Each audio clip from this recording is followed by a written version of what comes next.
je vais laisser la parole à Stéphane Malherbe qui va nous parler à la fois de grandes évolutions, de l'intelligence artificielle, des robots programmés et surtout de la clé qui sera la qualité de la relation client, c'est-à-dire la confiance. Donc Stéphane, tes slides. Est-ce qu'elles sont là? Elles sont sur le... Bonjour à tous. Vous m'entendez? Bon, je sais que vous avez faim, donc je vais essayer de ne pas être trop relou. Hein. C'est bon. C'est bon? Donc, je m'appelle Stéphane Malherbe. Je travaille à la Société Générale, je travaille dans les salles de marché. Et je suis ce qu'on appelle évangéliste digital. Vous avez peut-être entendu parler de ça. Vous savez, il y en a chez Google, chez Facebook, qui viennent évangéliser sur les nouvelles technologies, les business models, etc. Et alors aujourd'hui, je suis venu vous parler d'intelligence artificielle. Alors, je vous préviens tout de suite, ça va peut-être vous choquer, ce que je vais vous raconter. En fait, vous allez peut-être même me prendre pour un fou. En fait, ça fait quelques temps que je travaille là-dessus. Au départ, je pensais que c'était juste une nouvelle technologie à laquelle on s'intéressait avec le digital et tout ce qui est en train d'émerger en ce moment.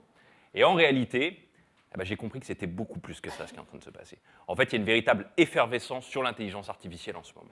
Il y a des centaines de startups, il y a des géants du web, des philosophes, des entrepreneurs, des scientifiques qui travaillent dessus. Et ce qui se passe en ce moment, ce qui sort en ce moment des laboratoires, c'est absolument stupéfiant. En fait, l'intelligence artificielle, c'est déjà une réalité, ça fait déjà partie de nos vies. Et je vais vous montrer que ça va aller encore et beaucoup plus loin. Et surtout beaucoup plus vite que ce qu'on peut penser, ce qu'on peut voir en France. Parce que ça se passe dans les labos aux États-Unis. Aujourd'hui, c'est un sujet qu'on ne peut plus du tout ignorer, l'intelligence artificielle. On en parle de plus en plus dans les médias, dans les journaux télévisés, absolument partout.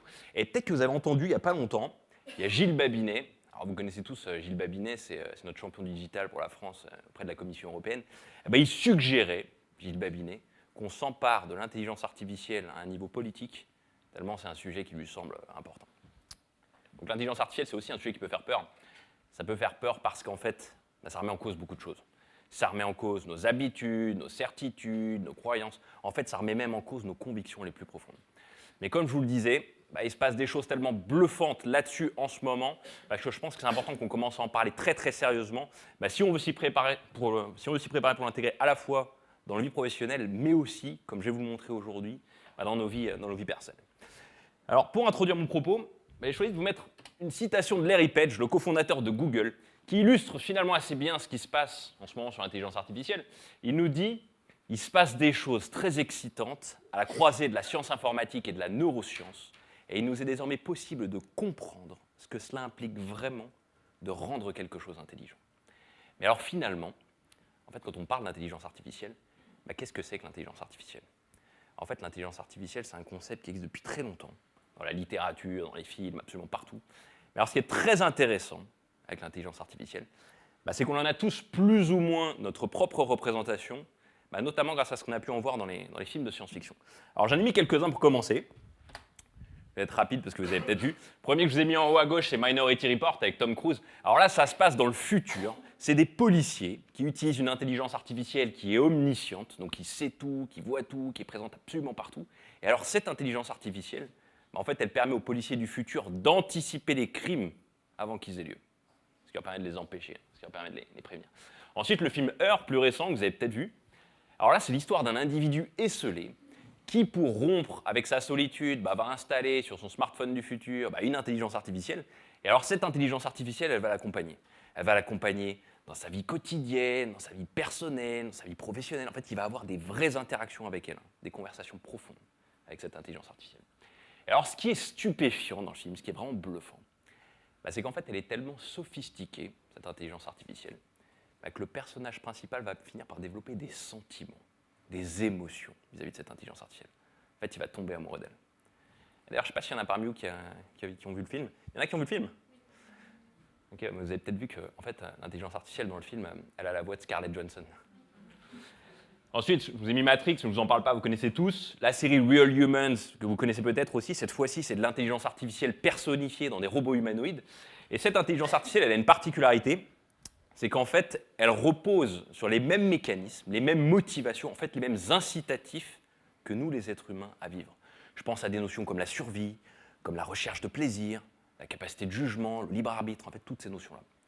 Et alors, comme ces robots, ils sont dotés des mêmes motivations et des mêmes incitatifs que nous, les êtres humains, à vivre, en fait, ils vont chercher progressivement à s'émanciper de leur créateur humain. Et le dernier que je vous ai mis, en bas à droite, c'est Transcendance avec Johnny Depp. Alors là, on va encore plus loin. Cette fois-ci, on s'intéresse à la conscience artificielle. Ça, c'est l'histoire d'un chercheur en intelligence artificielle qui, juste avant de se faire tuer, va transférer sa conscience dans un ordinateur super puissant, ce qui lui permettra, une fois mort physiquement, de continuer à vivre au travers de cette machine. Il pourra continuer à interagir avec ses proches, il pourra acquérir le savoir universel en une fraction de seconde, il pourra par exemple maîtriser la médecine et la biologie très rapidement, il pourra réparer des corps en inventant des nanotechnologies à la volée. On est vraiment sur de la conscience artificielle. Aujourd'hui, je ne vous parle que d'intelligence artificielle. S'il y en a que ça intéresse, on pourra parler des algos de conscience artificielle après. Alors vous voyez que tout ce que je viens de vous montrer, ça va vraiment très très loin, c'est vraiment de la science-fiction. Maintenant, je vais vous montrer que ce qu'on commence à savoir faire dans la réalité, ça s'en approche à grands pas. Donc dans la réalité, si on devait définir ce que c'est que l'intelligence artificielle, on dirait que c'est une tentative de réplication des capacités cognitives, donc des capacités de notre cerveau, pour atteindre des objectifs de manière autonome et en tenant compte des contraintes et des obstacles qu'on peut éventuellement rencontrer. En fait, quand je parle d'objectifs, c'est tout ce qu'on fait dans nos vies. Ça peut être tenir une conversation, faire notre job, partir en vacances, jouer avec nos enfants, inventer un médicament, bref, tout ce qu'on fait dans nos vies, c'est atteindre des objectifs. Et alors, pour atteindre ces objectifs, notre cerveau, il dispose d'un certain nombre de capacités que je vous ai mis juste là. Il est capable, par exemple, notre cerveau, de percevoir de l'information de son environnement. Il peut l'analyser, il peut lui donner du sens, il peut la remettre dans son contexte. Il peut gérer l'ambiguïté aussi, si jamais il y a plusieurs sens. Il peut la mémoriser, cette information, il peut la transformer et il peut éventuellement la recommuniquer à son environnement. En fait, notre cerveau, il sait faire tout ça. Et alors, ce qui est super puissant avec notre cerveau, c'est qu'il est capable, pour chacun des objectifs dont je parlais juste avant, en gros tout ce qu'on fait dans nos vies, il est capable très rapidement, en une fraction de seconde, d'identifier cet objectif qu'il souhaite atteindre, consciemment ou pas. Très rapidement aussi, il est capable de le décomposer en sous-objectifs, et ensuite de combiner et de mobiliser les capacités cérébrales dont il va avoir besoin, parmi toutes celles que je viens de citer, pour résoudre un à un, très rapidement, ces sous-objectifs, pour atteindre son objectif final. C'est tout ça qu'on va tenter de modéliser dans de la technologie pour créer de l'intelligence artificielle. Et alors la bonne nouvelle, c'est qu'aujourd'hui on sait faire. Ça marche et ça marche de mieux en mieux. Pas pour tout, mais ça va très très vite. En fait, on avait deux problèmes jusqu'à aujourd'hui pour créer de l'intelligence artificielle. C'est que d'abord, on avait besoin d'une capacité de calcul considérable, qui était inaccessible, soit parce qu'elle n'existait tout simplement pas, ou parce qu'elle était hors de prix. Et deuxièmement, en fait, bien qu'on cherchait à s'inspirer du fonctionnement de notre cerveau, en réalité, on n'avait aucune idée de son fonctionnement. Aujourd'hui, cette capacité de calcul, elle existe, elle est disponible, elle est accessible, et en plus de ça, elle n'est pas chère, de moins en moins chère. Et deuxièmement, on connaît et on comprend de mieux en mieux le fonctionnement de notre cerveau. Et je ne dis pas qu'on le connaît parfaitement, il y a encore plein de choses à découvrir, mais tous les jours, il y a des centaines d'études qui sortent sur le cerveau et qui nous éclairent sur son fonctionnement, ce qui va nous aider pour créer de l'intelligence artificielle. Et en plus de ça, on est en train de créer des nouvelles formes d'interaction avec les machines qui vont totalement transformer toutes nos relations avec elles. Alors d'abord, sur la capacité de calcul, très rapidement, vous savez tous que depuis qu'on crée des machines, grosso modo, ce qu'on observe, c'est que la puissance de calcul, elle double quasiment tous les ans, ou tous les ans et demi. Ça s'appelle la loi de Moore, vous connaissez tous, ça se mesure en nombre de transistors par microprocesseur. Et pour vous donner une idée, en fait, on est passé d'environ 2500 transistors par microprocesseur dans les années 70 à plus de 20 milliards, même 50 milliards maintenant pour les machines les plus puissantes. Vous voyez que c'est absolument exponentiel comme progression, c'est pas du tout linéaire. Et d'ailleurs, cette tendance, elle ne s'est jamais arrêtée. À chaque fois qu'on a rencontré des obstacles, des limites physiques, des ralentissements ou autres, comme en ce moment on dit qu'il y a pas mal de ralentissements, on a trouvé des moyens de les dépasser, on a trouvé des moyens de les franchir, de faire des sauts. Ce qui veut dire que si cette tendance continue, selon Ray Kurzweil, alors je ne sais pas si vous connaissez Ray Kurzweil, c'est un type que je vous encourage vraiment à suivre, c'est l'ingénieur en chef de Google qui est spécialiste de l'intelligence artificielle. Selon lui, à ce rythme-là, on sera capable d'ici 2029, même plutôt maintenant 2025 selon lui, de créer l'équivalent d'un cerveau humain en termes de puissance et de flexibilité de calcul. Donc vous voyez que c'est vraiment pour demain, c'est absolument exponentiel. En France, il est vachement critiqué, Ray Kurzweil, mais c'est surtout parce qu'ils sont largement plus avancés là-bas. Toujours sur les capacités de calcul, ce qu'on observe aussi, c'est que les coûts de ces capacités, ils chutent eux aussi à la même vitesse. Ça, vous le voyez tous avec vos smartphones. Tous les ans, le dernier smartphone qui sort sur le marché, il est à peu près toujours au même prix. Mais si vous regardez bien, sa puissance, elle a quasiment doublé. C'est-à-dire qu'à puissance équivalente, le coût il est quasiment divisé par deux tout le temps. C'est-à-dire que cette puissance de calcul, elle peut se diffuser largement sur toute la planète, elle peut être adoptée massivement par un maximum de gens. Et donc ça permet à cette tendance exponentielle de continuer à s'accélérer. Et dernièrement, en fait, on a tellement d'approches aujourd'hui pour créer de l'intelligence artificielle qu'en fait, ça pousse les constructeurs matériels à créer des nouvelles architectures plus adaptées à l'intelligence artificielle. Vous avez peut-être entendu parler d'informatique quantique, d'ordinateurs à ADN, ces choses-là. Tout ça, ça commence à sortir des laboratoires, ça commence à marcher, et ça va nous permettre de faire des sauts de puissance de l'ordre de quelques millions, même de quelques centaines de millions au minimum, par rapport aux machines qu'on utilise aujourd'hui. J'ai vu les démos, c'est juste bluffant. Donc on a les capacités de calcul aujourd'hui, c'est plus un problème pour faire de l'IA. Deuxièmement, je vous disais qu'on essayait de s'inspirer du fonctionnement du cerveau pour faire de l'intelligence artificielle et qu'on les connaissait très peu. Comme je vous le disais aussi aujourd'hui, il y a des centaines d'études qui sortent tous les jours et qui nous éclairent sur son fonctionnement, ce qui va nous aider pour créer de l'intelligence artificielle.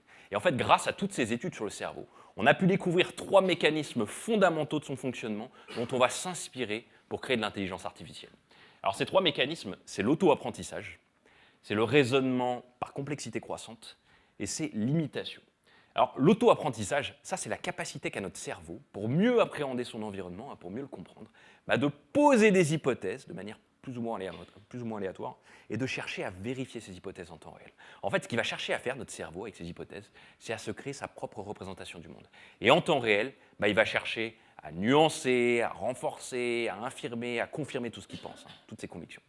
En fait, ce que ça veut dire, c'est qu'avec ces hypothèses, notre cerveau, il a une formidable capacité d'adaptation. C'est ça que ça veut dire. Deuxièmement, le raisonnement par complexité croissante, ça c'est le besoin qu'a notre cerveau, toujours pour mieux comprendre son environnement, de décomposer tout ce qu'il appréhende, tout ce qu'on a autour de nous, d'abord en éléments très simples, en objets vraiment très très élémentaires, et ensuite à bâtir, à rajouter de la complexité par-dessus. En fait, on a découvert que dans notre cerveau, il y a quelques centaines de millions de reconnaisseurs de schémas très simples, qui sont capables de reconnaître des schémas ou des objets très très simples, comme des petits points, des petits traits, des petits courbes, enfin vraiment des choses très très élémentaires.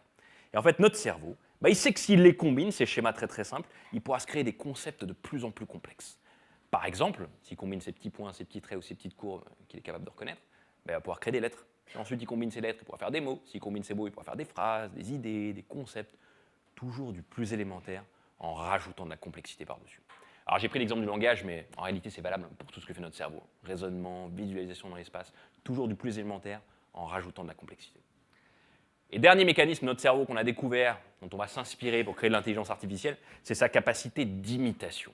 En fait, notre cerveau, toujours pour mieux comprendre son environnement, il est capable d'imiter directement ce qu'il a dans son environnement, mais sans donner absolument aucun sens. Alors ça, c'est un truc que vous voyez tous très bien avec les bébés lorsqu'ils apprennent le langage. Ce qu'ils font, c'est qu'ils imitent leurs parents, mais ils ne comprennent absolument rien de ce qu'ils disent. Et c'est d'autres neurones, dans un deuxième temps, spécialisés dans l'auto-apprentissage, qui, eux, vont donner du sens à ce que les neurones spécialisés dans l'imitation, les neurones miroirs, ont commencé à imiter. Ces 3 mécanismes, on les connaît, on les comprend de mieux en mieux, et ils vont nous aider pour créer de l'intelligence artificielle.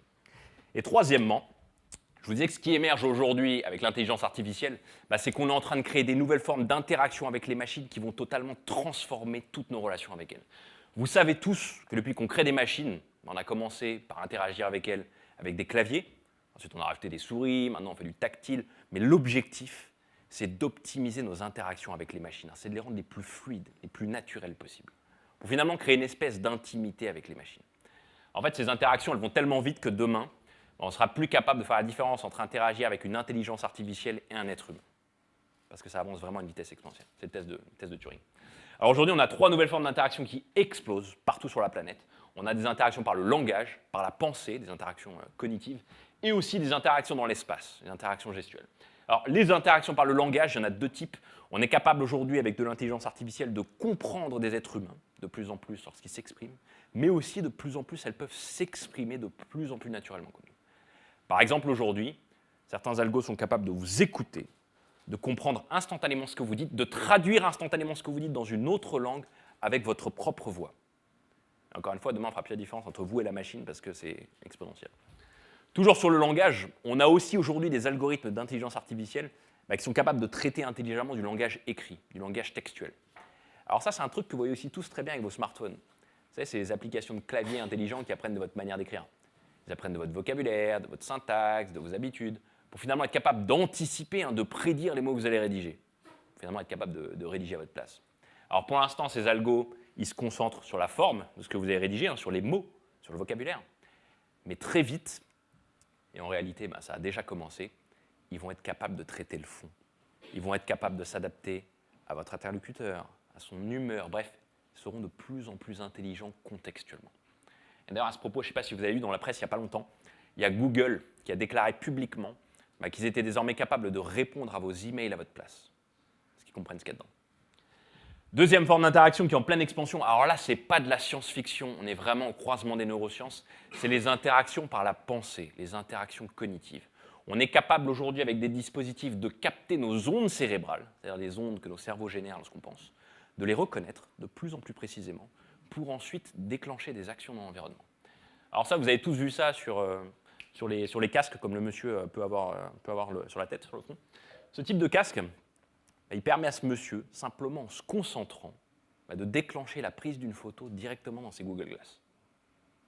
Et ce type de dispositif il est en train de se généraliser. Tous les grands constructeurs électroniques sont en train d'en fabriquer. Il y a Samsung, par exemple, qui a sorti un casque qui permet d'anticiper les accidents vasculaires cérébraux. Il y a la BBC aussi, qui est en train de créer un casque qui vous permettra de zapper les chaînes de télé uniquement par la pensée. Bref, demain, on sera capable de piloter et d'interagir avec tout ce qui nous entoure uniquement par la pensée. C'est vachement utilisé aussi en neurosciences pour entraîner le cerveau à se recabler autrement, notamment dans la dépression, la schizophrénie, des choses comme ça, et ça donne des super résultats. On pourra aussi l'utiliser pour piloter des machines à distance. Je vous laisse imaginer quand on sera capable de communiquer uniquement par la pensée. Et j'ai vu des expériences en labo, ils commencent à faire ça, c'est assez bluffant.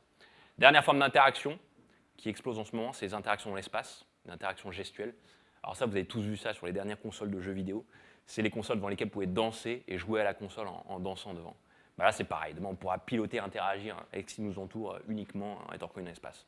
On pourra piloter des machines ou des objets, on pourra ouvrir des portes juste en étant reconnu, on pourra piloter nos Oculus Rift ou nos Google Glass avec nos gestes des mains devant nous. Bref, on pourra piloter et interagir avec tout ce qui nous entoure uniquement en étant reconnu dans l'espace. Alors maintenant que je vous ai montré que l'intelligence artificielle, c'était une réalité, qu'on savait le faire, je vais vous expliquer très simplement comment ça marche.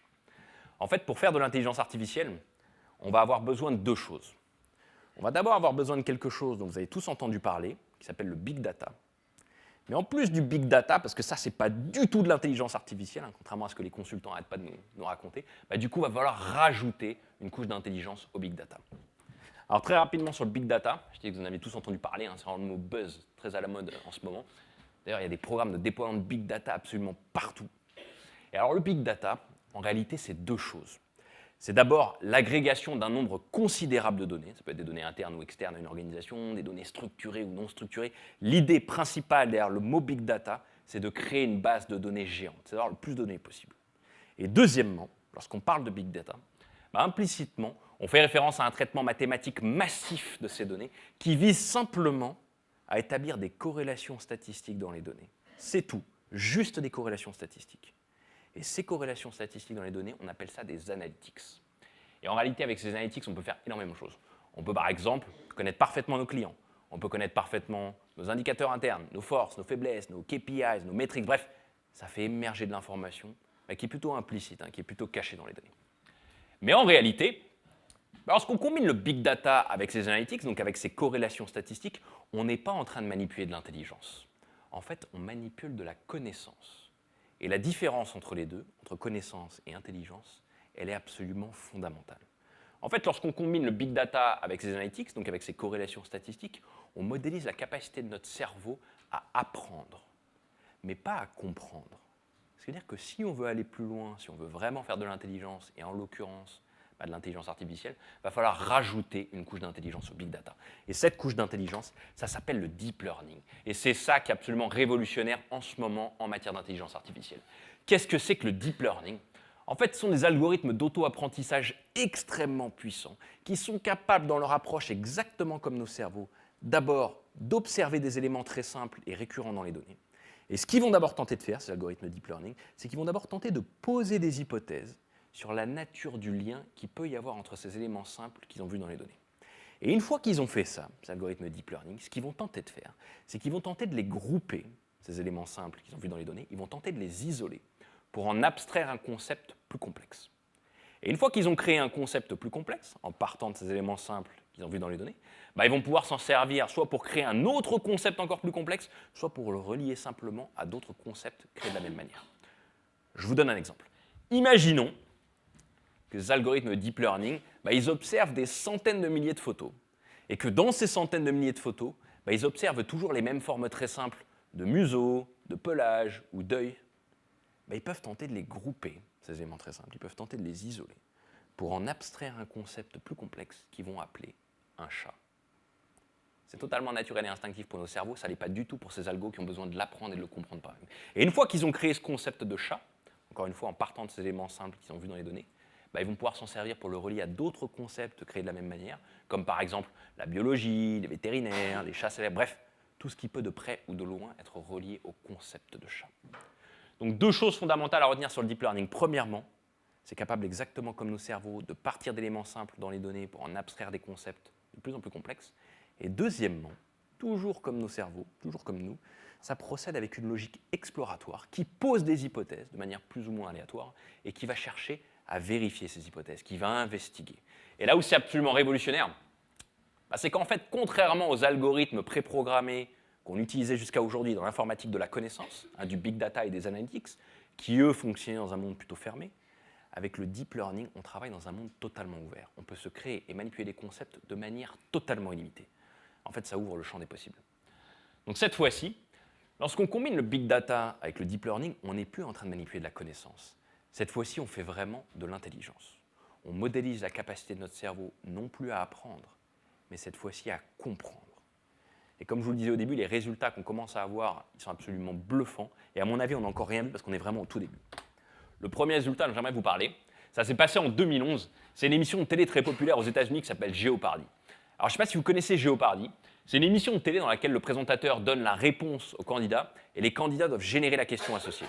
Et alors, pour qu'il n'y ait qu'une seule question possible, ils ont une liste d'indices sous forme de mots-clés juste devant eux qui doit les guider pour générer la question. Par exemple, si le présentateur leur donne la réponse Bill Clinton et que dans les indices, il y a Monica Lewinsky, la seule question possible, ce sera quel président américain a eu une relation avec une stagiaire.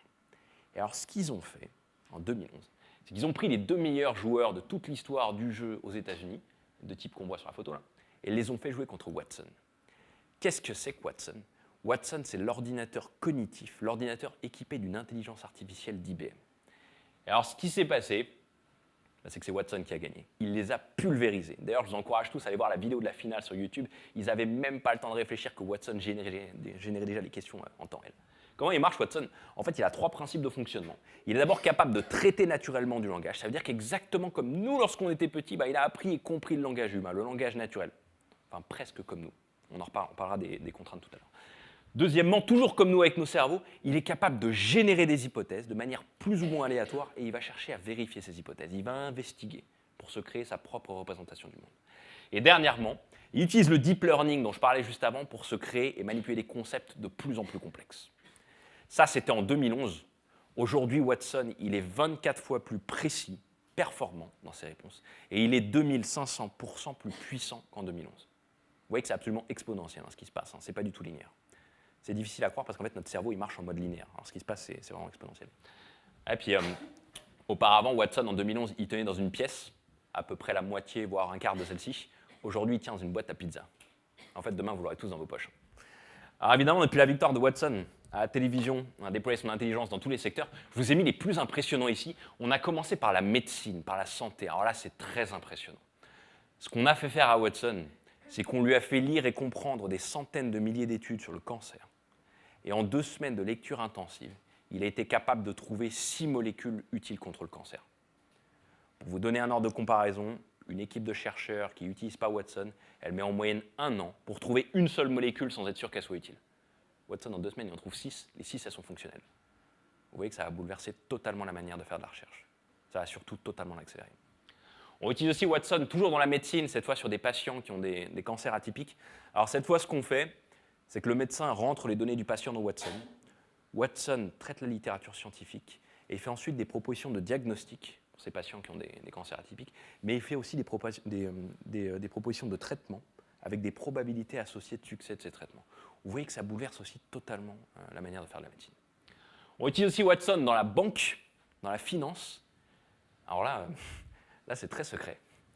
Très secret parce que vous connaissez la banque, ce qui la caractérise, c'est le secret. Tout ce qu'on sait, c'est que la plupart des grandes banques dans le monde utilisent Watson. On sait que Citibank l'utilise, DBS en Asie l'utilise. On sait que UBS est client de Watson, que Crédit Mutuel en France, maintenant est client de Watson depuis quelques semaines. Et on a appris il n'y a pas longtemps que Goldman Sachs, ils avaient racheté le concurrent direct de Watson. Tout ce qu'on sait, c'est qu'ils l'utilisent en banque privée pour connaître parfaitement leurs clients et pour leur générer des solutions d'investissement sur mesure. La seule chose qu'on sait là-dessus en termes de résultats, c'est que ça leur a permis d'augmenter considérablement la satisfaction client. Encore une fois, c'est très secret, il y a très peu d'infos là-dessus, on sait juste que les plus gros sont dessus. Je vous ai mis deux autres exemples d'utilisation de Watson, un peu plus drôles, qui vous montrent que c'est vraiment de l'intelligence artificielle et que ça marche. On l'utilise en gastronomie aux États-Unis, alors là aussi c'est très impressionnant. Ce que fait Watson, c'est qu'il accompagne les grands chefs cuisiniers américains pour créer des nouvelles recettes de cuisine. En fait, ce qu'il est capable de faire, Watson, c'est qu'il est capable d'associer des ingrédients que personne n'a l'idée d'associer auparavant pour créer des nouvelles recettes de cuisine. Et en fait, ça marche tellement bien que tout seul, vraiment de manière totalement autonome, Watson, il a été capable de créer une sauce qui en ce moment est commercialisée dans les magasins aux États-Unis et c'est un véritable best-seller, c'est un véritable hit. On utilise aussi Watson dans la mode. Alors ça, c'est une application smartphone basée sur Watson que vous aurez bientôt tous dans vos poches et qui, tous les matins, vous suggérera votre tenue vestimentaire optimale pour la journée. Il sera capable de capter toutes vos données que vous avez générées sur les réseaux sociaux, vos smartphones, vos objets connectés. Et tous les matins, il vous suggérera votre tenue vestimentaire optimale pour la journée pour que vous soyez toujours habillé selon le climat, parce qu'il aura anticipé les endroits où vous allez vous déplacer dans la journée, pour que vous soyez toujours habillé selon votre humeur. Et surtout, vous ne serez jamais habillé de la même manière que les gens que vous allez croiser parce qu'il sera aussi synchronisé avec leur Watson. Un autre domaine de l'intelligence artificielle qui est en pleine expansion, c'est la reconnaissance visuelle. On est capable aujourd'hui, avec les algorithmes deep learning dont je parlais, de reconnaître précisément des formes dans des images fixes ou dans des vidéos. Alors ça, ceux qui ont été aux États-Unis, vous avez peut-être vu ça sur Facebook. C'est interdit en Europe, mais Facebook aux US, s'il vous reconnaît sur une photo, il est capable de reconnaître sur toutes les autres. Mais ce qui est bluffant, et vraiment j'insiste là-dessus avec ces algorithmes, c'est qu'ils avancent, ils progressent eux aussi, comme tout ça, à une vitesse exponentielle en ce moment. Au moment où je rédigeais cette présentation, ils étaient quasiment aussi bons qu'un groupe d'êtres humains moyens pour reconnaître des gens sur des photos ou des vidéos. Mais depuis quelques temps maintenant, ils sont largement meilleurs que nous. Ils nous battent à tous les coups, quoi qu'il arrive. Ils sont capables de reconnaître des gens sur des photos ou des vidéos, peu importe la qualité de l'image, peu importe la luminosité de l'image, peu importe l'angle de la prise de vue de l'image. Et encore plus impressionnant, ils sont même capables, pour certains algorithmes de deep learning, de nous reconnaître de dos sur des photos sans se tromper. C'est vraiment, vraiment impressionnant. On est aussi capable, avec ces algorithmes-là, de découvrir, d'apprendre et de comprendre des concepts dont on n'avait absolument aucune idée au départ. Alors ça, c'est Google qui a fait cette expérience avec son moteur de vidéo YouTube. Et alors, ce qu'ils ont fait, c'est qu'ils ont fait visionner des centaines de milliers d'heures de vidéos YouTube à leur algorithme d'intelligence artificielle en lui assignant la tâche d'apprendre et de comprendre ce que c'était qu'un chat. Et après avoir visionné ces centaines de milliers d'heures de vidéos, l'algorithme a été capable de dessiner ce que c'était que pour lui sa propre représentation d'un chat moyen. Il n'avait aucune idée de ce que c'était au départ, il l'a juste appris et compris tout seul, juste en regardant des vidéos sur YouTube. Il faut savoir qu'on est très bon là-dessus. Il y a plein de startups un peu partout dans le monde qui font de la reconnaissance visuelle, qui sont capables par exemple de faire, vous avez tous vu ça, de l'identification de personnes, c'est-à-dire qu'elles vous filment et elles peuvent vous identifier sans se tromper, mais qui sont aussi capables, alors ça aussi c'est très impressionnant, de faire de la détection d'états émotionnels en temps réel. Ça veut dire quoi ? Ça veut dire qu'elles vous filment et en temps réel, à vos expressions faciales, à vos micro-expressions faciales. Elles sont capables de détecter précisément votre niveau de satisfaction, votre niveau d'énergie, votre niveau de colère et même extrêmement précisément et en temps réel, votre niveau d'honnêteté. Et en fait, ça marche tellement bien ce truc-là qu'en ce moment, il y a des tribunaux américains qui songent à remplacer les détecteurs de mensonges par cette intelligence artificielle. Les RH aussi en entretien. Mais bon, ils se sont rendus compte que les RH mentaient plus que les candidats, du coup, ils sont en train d'arrêter. Tout ce que je vous ai raconté jusqu'à maintenant, ça se passe dans le monde virtuel, ça se passe dans le monde des machines. Mais aujourd'hui, on commence à déployer de l'intelligence artificielle dans le monde réel, dans le monde physique. D'abord dans des robots humanoïdes et ensuite dans les moyens de transport. Alors les robots humanoïdes, vous les avez tous vus, on en voit de plus en plus. Ces robots, ils nous ressemblent, ils sont bâtis sur notre modèle, ils peuvent se déplacer, s'orienter, etc. Mais pour certains d'entre eux, pas tous, certains d'entre eux, ils sont dotés d'une intelligence artificielle auto-apprenante. Ça veut dire que plus ils vivent et plus ils interagissent avec nous, plus ils sont intelligents et adaptés à leur environnement. Mais là où ils sont encore plus bluffants, ces robots, encore une fois pour certains d'entre eux, c'est que certains sont dotés d'une intelligence émotionnelle qui ressemble de plus en plus à la nôtre. Ça veut dire quoi ? Ça veut dire qu'ils sont capables, lorsqu'ils interagissent avec nous, de capter avec tous leurs capteurs, à nos expressions faciales, au ton, au débit de notre voix, à notre température corporelle, notre état émotionnel, pour adapter leur état émotionnel en conséquence. Exactement comme deux êtres humains lorsqu'ils sont en train d'avoir une interaction. Ces robots, vous les verrez bientôt absolument partout. Il y en a de plus en plus en Asie, dans les aéroports, les hôtels, les restaurants. En France, il y a des essais dans les magasins d'Arty l'an dernier. Première version, rudimentaire, mais comme je vous le disais, c'est exponentiel. Ça ne surprendra absolument personne. Je vous disais aussi qu'on déploie de l'intelligence artificielle dans les moyens de transport. Alors là, je vous ai mis la Google Car. Alors vous l'avez tous vu, c'est la voiture de Google qui est autonome, qui se conduit toute seule, sans chauffeur. Cette voiture, elle a un objectif, c'est de transporter des passagers d'un point A à un point B. elle a une contrainte, c'est la sécurité des passagers, des gens sur la route, des gens tout autour. Et alors, ce qui est bluffant avec la Google Car, et c'est pour ça que j'ai mis celle-ci et pas une autre voiture autonome, c'est qu'elle n'a pas été programmée pour atteindre cet objectif de conduite, ni pour respecter cette contrainte de sécurité. Ça veut dire quoi? Ça veut dire que contrairement, par exemple, au métro parisien de la I1, qui lui aussi se conduit tout seul, mais qui, lui, a été programmé pour s'arrêter à chaque station, la Google Car, elle n'a pas été programmée pour s'arrêter à un feu rouge. Ça veut dire quoi? C'est-à-dire que la première fois qu'elle a été mise sur la route, elle a dû capter le feu rouge avec tous ses capteurs, elle a dû utiliser du deep learning dont je parlais juste avant pour processer, ensuite aller sur Internet chercher ce qu'il y avait derrière ce concept de feu rouge, et ensuite observer aussi le comportement des autres automobiles sur la route, par imitation, pour déduire le comportement à adopter face à un feu rouge, en l'occurrence de s'arrêter au feu rouge. Alors, j'imagine bien qu'il y a une partie programmation dans tout ça, mais l'idée, c'est de dire vraiment qu'on est sur de l'auto-apprentissage sur ces concepts-là. C'est pour ça que j'ai pris la Google Car. Ce n'est pas le cas de tous les véhicules autonomes en ce moment. Et c'est ce qu'ils disent. C'est pour ça que maintenant, on est en train de mettre ces processeurs de deep learning en local capables de faire ça directement sur la voiture. Et ça va très très vite. J'ai mis la Google Car, mais bientôt tous les constructeurs vont s'y mettre aussi. Encore une fois, passer du programmé autonome à de l'auto-apprenant autonome. Tous les constructeurs, les Google Car sont déjà en libre circulation aujourd'hui dans pas mal d'États aux États-Unis. En France, vous avez peut-être entendu, le gouvernement a déclaré il n'y a pas longtemps que les véhicules sans chauffeur, ils allaient être autorisés en libre circulation sur les routes ici dès 2016, enfin dès cette année. Vous voyez que c'est vraiment pour demain, c'est pas dans 10 ans. Tout ce que je vous ai raconté jusqu'à maintenant, c'est déjà sorti de laboratoire. Encore une fois, ça progresse à une vitesse exponentielle. Maintenant, je vais vous parler de ce qui sort en ce moment des laboratoires, des deux grandes tendances de l'intelligence artificielle. D'abord, on est en train de créer un cerveau global, universel. Et ensuite, on est en train de créer des assistants intelligents, autonomes et à notre service, des véritables majordomes. Alors la première étape pour créer de l'intelligence artificielle, c'est qu'on a besoin de données, on a besoin d'énormément d'informations. Alors les premiers à avoir voulu récupérer le plus de données possible, vous le savez tous, c'est les géants du web, en particulier les géants de la recherche avec leur moteur de recherche. Mais leur objectif principal aux géants du web, avant de traiter intelligemment la donnée, c'est d'abord d'agréger un maximum de données et d'informations. Vous savez tous que Google, il numérise tous les livres de la planète. Vous savez tous qu'ils ont cartographié toutes les routes de la planète. Peut-être que vous savez aussi que maintenant, ils commencent à numériser l'intérieur des bâtiments publics. L'idée vraiment principale des géants du web, c'est d'avoir le plus de données possible. Comme lorsque je parlais de big data juste avant, c'est de faire cette base de données géante. Et lorsqu'ils auront suffisamment de données, ces géants du web, et en réalité c'est déjà le cas, ils vont chercher à les traiter de plus en plus intelligemment pour apprendre et comprendre des choses de ces données. Et ils vont utiliser deux méthodes pour faire ça. Ils vont utiliser le deep learning, dont je parlais juste avant, c'est-à-dire pour se créer et manipuler des concepts de plus en plus complexes, mais ils vont aussi utiliser le crowd learning. Qu'est-ce que c'est que le crowd learning? En fait, le crowd learning, c'est votre comportement vis-à-vis de ces géants du web. Je vous donne un exemple. Lorsque vous faites une recherche sur Google Images, que vous trouvez l'image que vous recherchez et que vous cliquez dessus, en fait, vous venez d'enseigner à Google que l'image sur laquelle vous avez cliqué contenait les mots-clés, les concepts que vous recherchez. Si par exemple vous cherchez un chat à poil orange, que vous trouvez le chat à poil orange, que vous cliquez dessus, vous venez d'enseigner à Google que l'image sur laquelle vous avez cliqué contenait un chat à poil orange.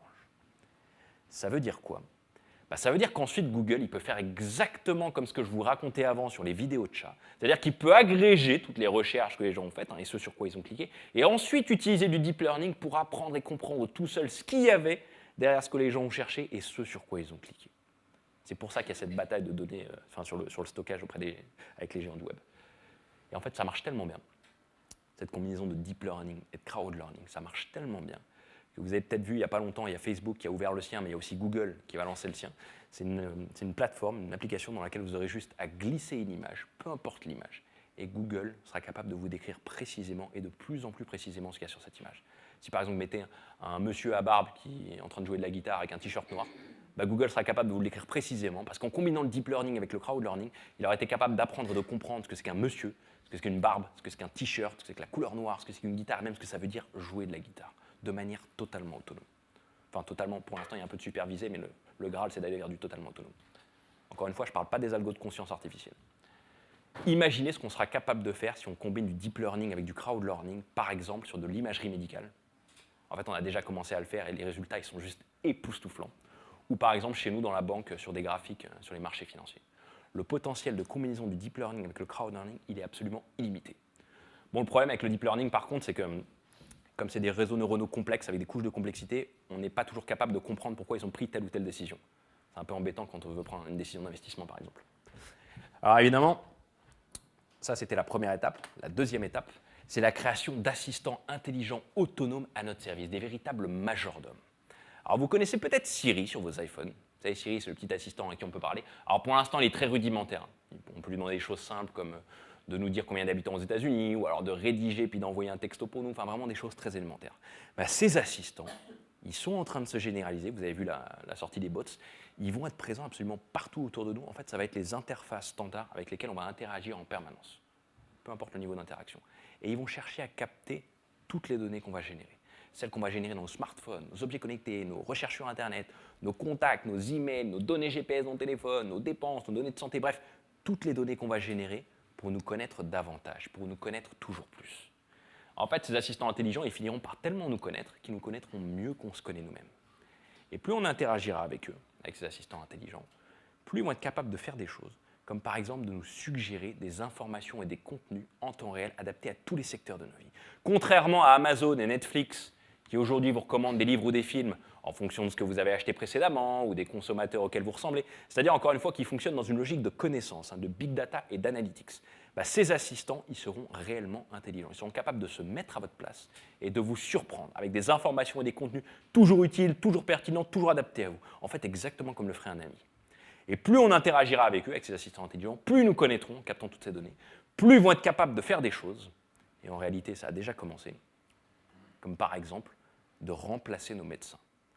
On aura juste à leur communiquer nos symptômes et ils nous orienteront, nous guideront de la même manière que le feraient nos médecins, parce qu'en étant connectés à ce cerveau global dont je parlais juste avant, ils maîtriseront parfaitement la médecine et la biologie. D'ailleurs, vous savez ce que c'est le taux de succès de diagnostic d'un médecin aujourd'hui ? C'est à peine 50%. Avec une machine, on fait du 80% en ce moment. Ces assistants intelligents, plus on va les utiliser, plus on va interagir avec eux, plus ils vont nous connaître en captant toutes ces données, plus leur intelligence progressera dans le cerveau global, plus ils vont se transformer d'assistants qui nous suggèrent des informations et des contenus en des assistants capables d'effectuer des actions pour nous dans le monde réel. Ils vont être capables de s'occuper de toute notre logistique de vie, comme par exemple d'organiser nos vacances, en choisissant la destination pour nous, sans se tromper, parce qu'ils nous connaîtront parfaitement, ils sauront de quoi on a besoin, de quoi on a envie, où on va aller en vacances, ils sauront tout sur nous.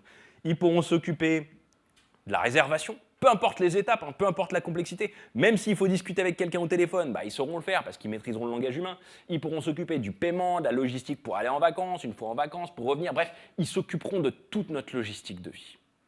Vous avez peut-être entendu la sortie de Vive au TechCrunch, au dernier TechCrunch, c'est ça leur ambition. Alors évidemment, ces assistants intelligents, on ne va pas non plus leur faire confiance du jour au lendemain.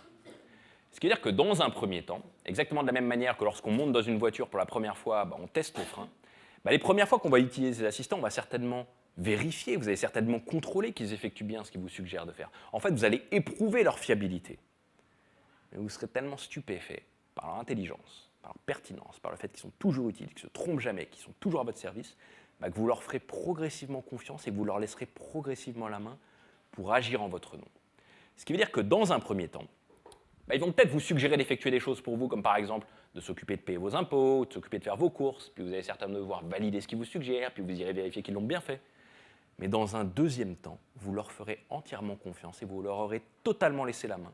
Et ils vous enverront simplement des notifications pour vous dire « Au fait, je me suis occupé de faire tes courses, je me suis occupé de payer tes impôts. » Et vous serez totalement satisfait parce que vous leur ferez entièrement confiance. Ce sera votre alter ego digital, votre double digital, qui vous représentera dans le monde digital et dans le monde réel, dans vos interactions avec cet extérieur. En fait, de la même manière qu'aujourd'hui, vous demandez n'importe quelle information à Google, demain, vous confierez n'importe quelle tâche à votre assistant intelligent. Ça, c'est la deuxième grande tendance de l'intelligence artificielle. Vous avez suivi les bots. Les bots, c'est les assistants des entreprises avec lesquels on interagit. Mais pendant ce temps-là, les géants du web sont en train de construire notre propre bot à chacun d'entre nous, qui sera notre double digital, qui interagira avec ces autres bots. Évidemment, cette intelligence artificielle dont je vous parle depuis tout à l'heure, vous comprenez bien qu'elle va toucher les entreprises, le business. Alors là, je vous ai pris l'exemple de la banque parce que je travaille dans une salle de marché. Mais en gros, l'intelligence artificielle, ça va nous offrir, ça va nous donner accès à des opportunités difficilement, voire pas du tout accessibles à nous aujourd'hui. On va avoir un système de veille d'intelligence artificielle qui sera capable de capter tous les événements de la planète en temps réel et qui, pour chacun de ces événements, cherchera un moyen ou un autre, peu importe les étapes, peu importe la complexité, mais un moyen ou un autre de la ramener à nous, de le ramener à nos business, de le ramener à nos savoir-faire, pour qu'on puisse gagner de l'argent avec. Je ne rentre pas trop dans les détails parce que je n'ai pas trop le temps, mais en gros, imaginez que par exemple demain, chacun de nos clients dans la banque, qui est déjà digital, il va forcément très vite exiger d'avoir en permanence un banquier intelligent dans sa poche qui s'occupe de toutes ses décisions bancaires et financières, qui serait capable, par exemple, de lui suggérer d'investir dans l'immobilier, pareil, en choisissant le bien pour lui, parce qu'il le connaît parfaitement, il connaît ses goûts, son profil, sa capacité d'emprunt, il sait tout sur lui. Et il pourrait même lui générer le plan de financement sur mesure, en temps réel, pour qu'il ait juste à déclencher l'opération de son smartphone. On prend les questions juste après. C'est pas une question, c'est juste une petite intervention sur le sujet de la finance et les biais comportementaux qui sont dans les décisions. Exact, c'est fascinant. On peut en parler juste après, avec plaisir, parce que ça rappellera la différence entre la connaissance, où on ne voit pas ses biais, et l'intelligence, où il y a justement ses biais. C'est exactement, mais c'est fascinant, il faut en parler. Cette intelligence artificielle, donc je vous disais qu'elle allait bouleverser les opportunités dans les business, mais ce qui est absolument fondamental, et vraiment le message que je veux que vous reteniez aujourd'hui, parce que ça concerne vraiment toutes les boîtes, toutes les organisations, tous les groupes sociaux, c'est que ça va transformer fondamentalement la manière des organisations de considérer leurs clients et leurs interactions avec eux. Ça, c'est absolument fondamental. En fait, jusqu'à aujourd'hui, on cherchait à connaître en tant qu'entreprise de plus en plus, toujours plus nos clients. C'est pour ça qu'il y a tous ces programmes de big data, on veut toujours plus de données sur les clients, dans l'objectif de leur pousser du produit, de leur vendre du produit, de leur repousser du produit. On appelle ça du push product, connaître le client de plus en plus pour lui refourguer du produit. C'est ce que font toutes les boîtes. Mais à partir du moment où nos clients aussi vont être équipés d'intelligence artificielle, l'enjeu pour nous, ce ne sera plus du tout de chercher à les connaître toujours plus pour essayer de leur repousser des produits, parce qu'ils sauront déjà si oui ou non ils ont raison de les acheter. Si oui ou non ils ont raison d'être nos clients ou pas, si oui ou non ils ont raison de faire du business avec nous ou pas. Ce qui veut dire que l'enjeu, pour nous, en tant qu'organisation, ce sera simplement de maintenir une relation de confiance avec le client pour que le jour où éventuellement on aura quelque chose pour lui, quelque chose à lui vendre, on soit sûr d'être sélectionné par son intelligence artificielle. L'enjeu pour les organisations, il est extrêmement darwinien, ça va être de continuer à rester sélectionné par leur environnement, de continuer à rester sélectionné comme un acteur qui est pertinent, qui a de la valeur, qui est transparent et qui fournit tout au meilleur prix.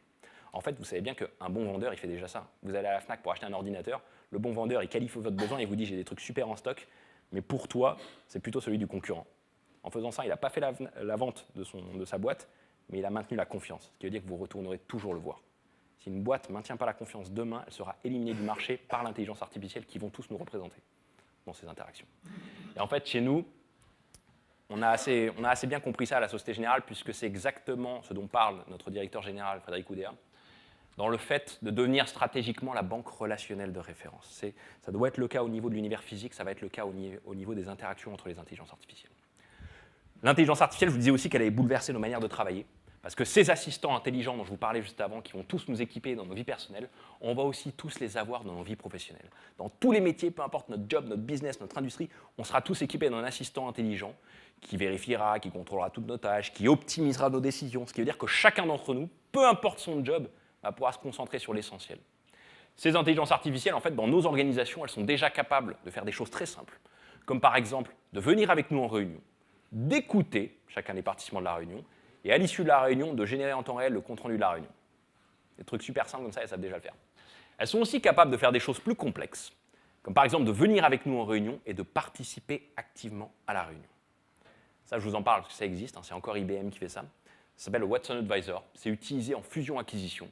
Et alors ce que ça fait, c'est que l'intelligence artificielle vient au meeting avec les participants, et à tout moment, les participants peuvent l'interrompre pour avoir des données économiques et financières, mais surtout, ils peuvent lui demander son avis, son opinion sur des entreprises à racheter ou à ne pas racheter. Et comme un être humain, l'intelligence artificielle est capable de donner son opinion de manière structurée, rationnelle, argumentée et avec des données économiques et financières. C'est comme un être humain présent au meeting. Alors c'est utilisé en fusion-acquisition, ce sera utilisé partout, ça ne surprendra personne. Vous comprenez bien que ces IA, forcément, au moment où elles vont arriver dans nos organisations, forcément, elles vont aussi, comme je vous le disais, arriver au même moment chez nos clients. Ce qui veut dire qu'à un moment donné, nos intelligences artificielles discuteront directement avec les intelligences artificielles de nos clients. Elles auront chacune leurs propriétaires, leurs intérêts à défendre, leurs objectifs à atteindre, et elles traiteront de manière directe et autonome les unes avec les autres.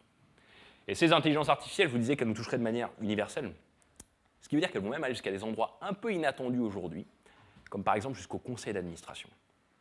Ça, je vous en parle parce que c'est une réalité. Il y a quelques mois, il y a un fonds d'investissement à Hong Kong qui a nommé une intelligence artificielle directement à son board. Et cette intelligence artificielle, elle est capable de donner son opinion, de prendre des décisions, toujours de manière structurée, rationnelle, argumentée, et avec des données économiques et financières, mais surtout, en fait, elle dispose d'un droit de vote unique qui est égal à celui de chacun des autres membres du board, du conseil d'administration. C'est une véritable personne, membre à part entière du conseil d'administration. C'est pareil, c'est utilisé dans un fonds à Hong Kong, ce sera certainement un jour utilisé partout, personne ne sera surpris. Vous avez peut-être vu aussi qu'il y a quelques semaines, il y a une boîte en Australie, une boîte de pub, qui a nommé son premier directeur artistique, qui est une intelligence artificielle. Vous avez peut-être vu aussi Ross, il y a 3 semaines, Ross d'IBM, premier avocat intelligence artificielle embauché par une boîte de droit aux US. C'est pas dans 10 ans. Bon, alors apparemment, j'ai plus beaucoup de temps, donc je ne sais pas de quoi je vais vous parler. Bon, je vais faire vite. Je vais essayer de ne pas être chiant. Comme toute technologie, comme toute innovation, révolution, ça va détruire énormément d'emplois. C'est pas nouveau, hein, vous êtes tous au courant. Généralement, ça en recrée d'autres derrière. La seule question qu'on se pose en ce moment, le gros débat qu'il y a là-dessus, c'est est-ce que le rythme de création va être supérieur au rythme de destruction? Vu qu'on s'attaque au cerveau cette fois-ci, il y a deux camps. Il y a des gens qui disent oui, des gens qui disent non. Moi, je pense que vu qu'on s'attaque au cerveau, ce sera pas le même rythme. Je pense qu'on va en détruire plus qu'on va en créer. Vous imaginez bien qu'on va créer des gains de productivité colossaux par rapport à tout ce qu'on a pu connaître jusqu'à aujourd'hui, ce qui veut dire diminution massive du temps de travail. Vous avez peut-être entendu Carlos Slim, vous savez, l'homme le plus riche du monde, qui suggérait que pour leur faire une place à ces intelligences artificielles tout en maintenant un niveau d'emploi acceptable, il fallait peut-être passer à des semaines de travail de 3 jours. On en parlait aussi beaucoup à Davos il n'y a pas longtemps. C'est très très sérieux. Il va falloir des entreprises qu'on apprenne à collaborer avec ces intelligences artificielles, à travailler avec elles, à bâtir de la confiance, ce qui veut dire qu'il va peut-être falloir qu'on restructure et qu'on repense les organisations. En politique aussi, ça va être super cool. J'imagine que ces intelligences artificielles vont avoir de plus en plus d'autonomie, surtout au rythme auquel elles progressent. Attention, encore une fois, je parle toujours d'intelligence artificielle. L'étape d'après, c'est la conscience artificielle. Et ces algorithmes-là, c'est encore autre chose. Il y a des démos en ce moment qui sont absolument dingues là-dessus. Mais vous imaginez bien que dès qu'elles seront autonomes, il va peut-être falloir que les entreprises se mettent d'accord à un niveau global, même les États à un niveau global, sur des normes d'autonomie acceptables pour ces intelligences artificielles, si on veut que ça se fasse dans des conditions équitables.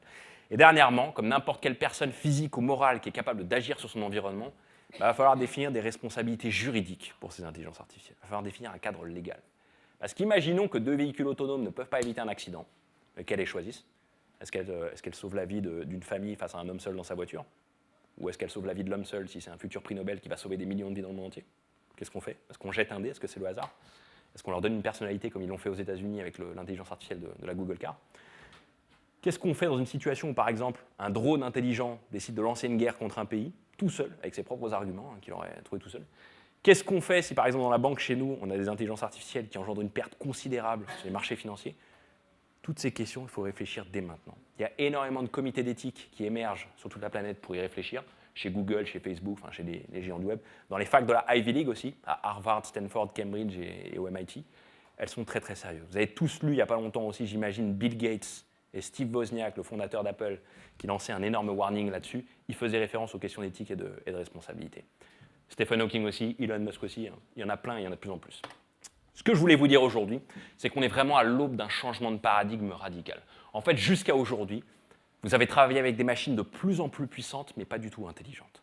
En fait, jusqu'à aujourd'hui, les machines, elles avaient besoin de vous pour les programmer, pour les débloquer, pour les rebooter, bref, pour leur faire faire des choses. Demain, c'est vous qui allez avoir besoin d'elles. Vous allez vivre et vous allez travailler avec de l'intelligence artificielle absolument partout et tout le temps, tout autour de vous et tout au long de votre vie. Et alors peut-être qu'il y en a parmi vous qui pensent que tout ce que je vous ai raconté aujourd'hui, ça va arriver, mais ça n'arrivera pas avant longtemps. En réalité, la tendance exponentielle sur laquelle j'insiste depuis le début, elle est réelle et elle continue de s'accélérer. En fait, ce qu'on est en train de vivre en ce moment, avec le digital, mais en particulier avec l'intelligence artificielle, c'est une accélération de la mondialisation. Le fait qu'on soit tous connectés, enfin que 40% de la planète pour l'instant, mais ça va très très vite, qu'on génère en permanence des données, des idées, des produits, des services, des innovations qui sont partagées, repris par d'autres, mélangées entre les industries, ça accélère ce processus de mondialisation. Ce qui veut dire qu'aujourd'hui, toutes ces données, ces produits, ces services, ces innovations, à la fois ils émergent et ils se diffusent à une vitesse exponentielle sur toute la planète. Si vous regardez par exemple l'émergence des machines entre votre enfance et aujourd'hui, ou plus récemment, si vous regardez l'électronification des marchés financiers, ou encore plus récemment, si vous regardez la diffusion des smartphones sur toute la planète, ce qu'on observe, c'est que cette vitesse de diffusion, elle est exponentielle et elle continue à s'accélérer à cette vitesse exponentielle. Donc l'intelligence artificielle, c'est vraiment pour demain. Vous l'aurez partout et tout le temps. Au travail, en meeting, à la plage, en vacances, vous l'aurez partout et tout le temps, et vos clients aussi. Ce qui se passe en ce moment, c'est qu'il y a une véritable bataille, il y a une véritable effervescence sur l'intelligence artificielle entre des startups d'un côté et les géants du web de l'autre qui s'affrontent et qui coopèrent aussi un peu au même moment. Les startups, elles sont des centaines à proposer des approches, des tout petits blocs d'intelligence artificielle différents, et dès qu'elles sont prometteuses, elles se font racheter des centaines de millions de dollars par les géants du web. Et les géants du web, eux, de leur côté, ils investissent des centaines de millions de dollars dans des programmes de recherche sur l'intelligence artificielle. Mais surtout, ils débauchent les meilleurs chercheurs au monde en neurosciences. Parce que ce qu'ils ont compris, c'est que le premier qui mettra au point l'intelligence artificielle la plus sophistiquée au monde, ce sera celui qui maîtrisera le secteur et qui pourra imposer ses codes et ses normes au reste du monde. Donc la question aujourd'hui, c'est plus vraiment de savoir si l'intelligence artificielle, c'est un sujet ou pas, si ça vaut le coup de s'y intéresser ou pas, parce que vous avez tous vu que la vague, elle arrive, elle est absolument énorme, et surtout, c'est exponentiel. La question, c'est plutôt de savoir, en tant qu'organisation, en tant qu'État, en tant que citoyen, comment est-ce qu'on doit s'emparer du sujet si on veut réussir à s'y préparer. J'insiste vraiment sur les questions d'éthique et de responsabilité. On a eu plusieurs grosses réflexions comme celle-ci par le passé. Il y a eu l'arrivée de l'informatique dans les années 60, qui a boosté nos gains de productivité. Il y a eu Internet dans les années 90, qui nous a tous connectés. Plus récemment, il y a eu le digital qui a transformé nos interactions. Et maintenant, il y a l'arrivée de l'informatique cognitive, de l'intelligence artificielle, qui est en train de changer notre place dans ces nouvelles formes d'interaction. Je vous remercie tous pour votre attention. Et je voudrais juste rappeler un seul truc très important, juste un seul truc. Vous allez entendre parler d'intelligence artificielle de plus en plus dans les médias, tous les jours, de plus en plus. Il y a plein de gens qui vont vous dire ça n'existera jamais, on n'y arrivera jamais. Vous allez avoir des pour, des contre, vous allez avoir tout ça. Ce qui est important de retenir, c'est le mot artificiel. Quand on fait de l'artificiel, par définition, on ne fait pas du naturel. Quand on fait du vol artificiel, c'est quoi le vol artificiel? C'est les avions, par opposition au vol naturel qui est celui des oiseaux. On ne cherche pas à copier le fonctionnement d'un oiseau pour faire un avion. On fait autre chose, d'autres matériaux, etc. On s'en inspire pour atteindre le même résultat. Avec l'intelligence artificielle, c'est la même chose. On ne cherche pas à copier le cerveau, on s'en inspire, on essaie de faire la même chose qui nous permet d'atteindre le même résultat. Gardez ça en tête quand vous allez lire tout ce qui va sortir dans les prochains mois, parce qu'il y a plein de gens qui vont se dire spécialistes et qui vont vous raconter l'inverse. Et dernier point, je l'ai très peu abordé, c'est l'étape d'après, c'est la conscience artificielle. Si vous voulez qu'on en parle, on peut en discuter juste après. Il y a des chercheurs qui commencent à bosser sur le niveau d'après, qui est la conscience artificielle, la capacité des machines à s'observer faire les choses, et donc l'émergence de formes d'autonomie dans des algorithmes. Voilà, c'est juste les points sur lesquels je voulais insister. Merci encore. Et que l'enjeu, ça va être la rapidité à laquelle ça va s'installer. Donc il va falloir ne pas être attentiste. C'est pour ça qu'on a fait ce Digital Day aujourd'hui. L'enjeu, c'est de créer de l'enthousiasme. Et c'est surtout 3 mots-clés. C'est l'expérientiel, la communauté et des moments d'exception. Alors gardons en tête que le futur nourrit l'espoir dans notre monde présent qui est si complexe. Et l'analyse prédictive devra intervenir au nom de l'intérêt général. Merci beaucoup et je vous propose de monter au-dessus pour pouvoir prendre une petite collation puisque nous ne sommes pas des robots et nous avons faim.